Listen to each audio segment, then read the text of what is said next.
For metals, resistivity is nearly proportional to the temperature of the metal. A graph on the right shows how resistivity depends on temperature.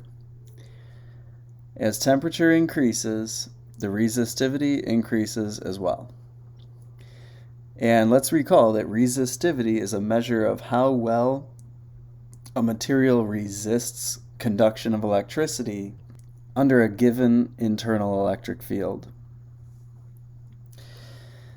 There's a formula we can use to calculate resistance of an object if we know its resistivity, the length of the object, and the cross-sectional area.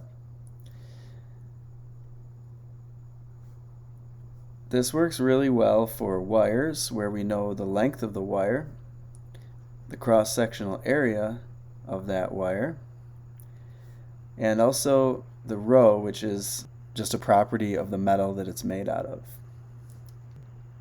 Let's say that we have a 0.17 millimeter diameter tungsten filament in a light bulb, and we want this resistance to be 0.119 ohms at 20 degrees Celsius.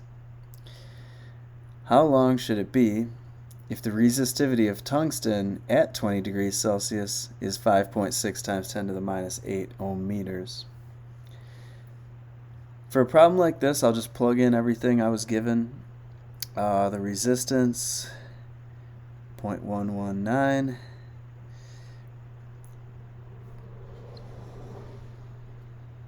We'll plug in the resistivity that we were given.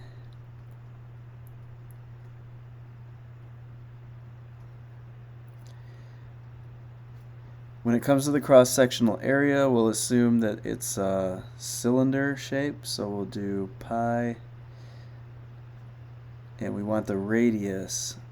So I'm going to cut the diameter in half, but before I do, I'll convert it to meters.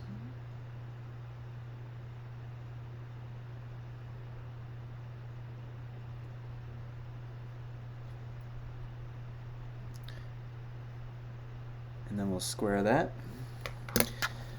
Now I can solve for the length L. I get a length of 0.0482 meters. So this would be 4.8 centimeters.